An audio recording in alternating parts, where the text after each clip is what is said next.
Alors nous nous sommes rencontrés à la gauche. C'était par le canal d'une amie qui revenait du Maroc, une amie sœur aujourd'hui, et qui était venue pour le voir parce qu'ils étaient déjà amis. Et il habitait dans mon quartier, moi je ne savais pas qu'il était dans ce quartier-là, et donc je l'ai accompagné. D'ailleurs cette amie qui est notre témoin aujourd'hui, et je l'ai accompagné chez lui. Et il nous a fait connaissance, sauf que bon, je n'imaginais pas que la suite allait prendre cette ampleur-là. Bon, après, quand elle m'a dit qu'il était intéressé, je n'étais pas emballée plus que ça, parce que la première impression n'était pas celle que j'attendais, parce que pour moi, c'était pas quelqu'un que je n'imaginais pas qu'il allait s'intéresser à moi. Et puis, la première impression, je n'ai pas du tout apprécié. La meilleure anecdote pour moi, c'est après qu'on se soit connus, on a commencé à être ensemble, à se fréquenter. Et j'avais décidé comme ça de participer à un concours, le concours de beauté Miss Gabon. Et je me suis lancée et je lui ai dit que j'allais le faire. Perso, je pensais qu'il allait vraiment désister à ce moment et dire que bon, c'est bon, j'arrête. Parce que vous savez, derrière ce concours, il y a tellement d'idées que les gens se sont mis dans la tête. Mais il m'a encouragée. Et il est resté là, il ne m'a pas jugé. Au contraire, il a toujours été avec moi.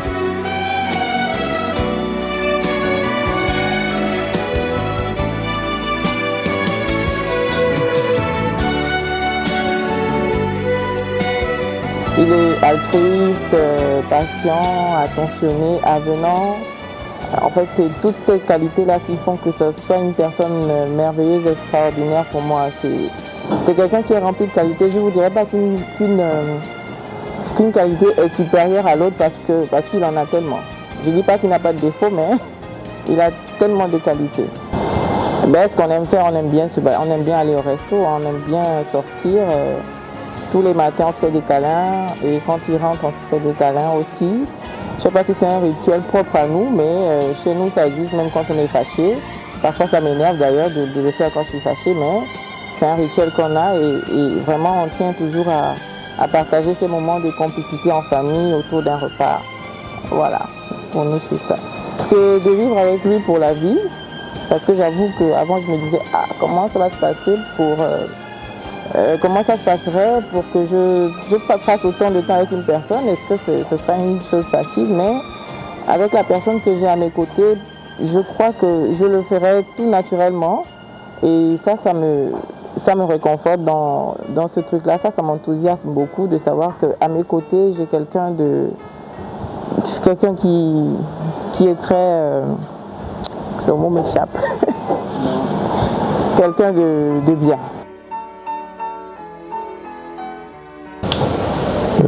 Je crois qu'on s'est rencontrés un été 2006. Alors, par ironie du sort, on se rencontre comment? On avait une amie en commun. L'amie est censée venir chez moi me rendre visite. Elle doit venir seule. Et elle a même une amie à elle. Donc elle arrive chez moi, elle me présente son amie et je lui dis waouh, mais elle est jolie ton amie. Et elle me dit oui, mais elle habite dans le même quartier que toi, tout ça. Je dis j'ai jamais vu ici au quartier et tout ça. Ben, au fil du temps, quand vous apprenez à vous connaître, vous vous fréquentez, vous vivez ensemble, il y a certains mécanismes, automatismes qui montrent que tu ne vas pas avoir peur de t'engager. Tu ne vas pas avoir peur. Mais une femme entreprenante, battante, courageuse, motivatrice. C'est une qualité qu'aujourd'hui on ne retrouve pas chez beaucoup de femmes de notre génération.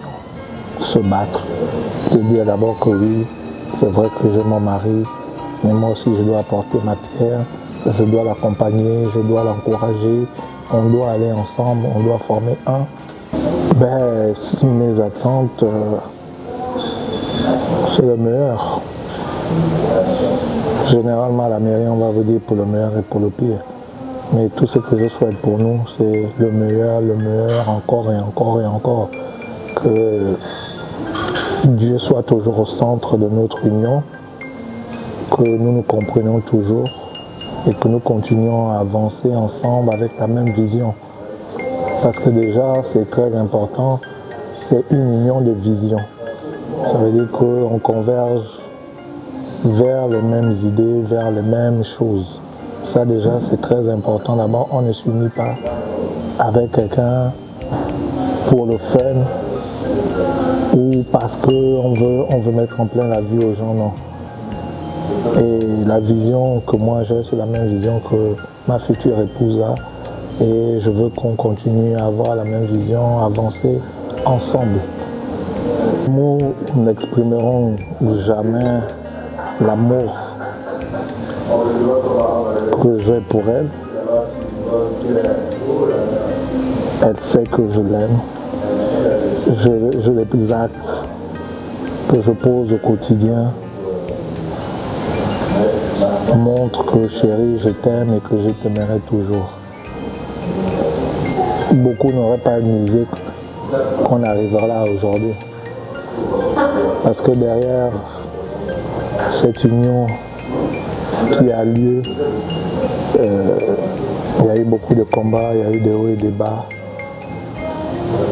Mais on a pu surmonter ça. Et aujourd'hui, si je peux appeler ça une anecdote, je veux dire, l'ironie du sort, c'est que nous sommes arrivés à Canaan. Nous sommes arrivés à Canaan malgré les combats, malgré les difficultés, malgré tout ce qu'on a pu avoir.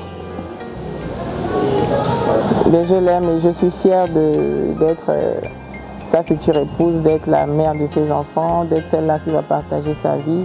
C'est un homme extraordinaire et je ne le changerai pour rien au monde. Nous sommes réunis cet après-midi pour célébrer le mariage entre nos deux enfants. L'un s'appelle M. Guy Roger Mihindou. Il est né le 1er novembre 1981 à Mouila, dans la Mouille.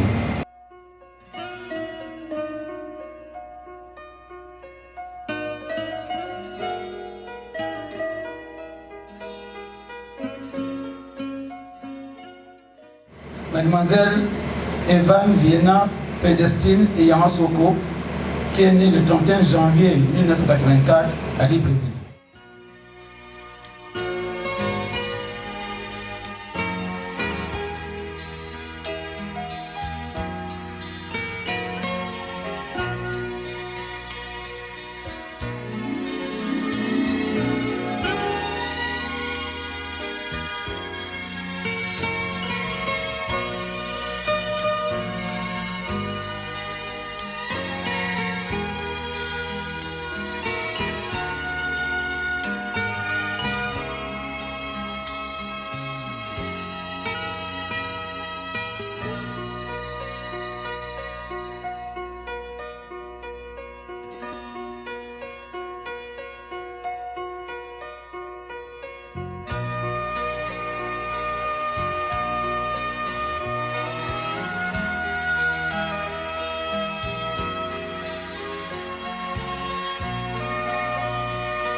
Voulez-vous prendre pour épouse légitime, pour le meilleur et pour le pire, Mademoiselle Evan Vienna Pédestine ayant ici présente?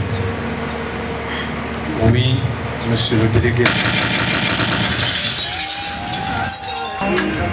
Mademoiselle Evan Vienna Pédestine ayant Soko, consentez-vous à prendre pour époux légitime, pour le meilleur et pour le pire, monsieur Guy Roger Mihindou ici présent? Oui, monsieur le délégué spécial. De la loi, nous déclarons monsieur Guy Roger Mihindou et mademoiselle Evan Vienna Pédestine et Yamasoko unis par le lien du mariage.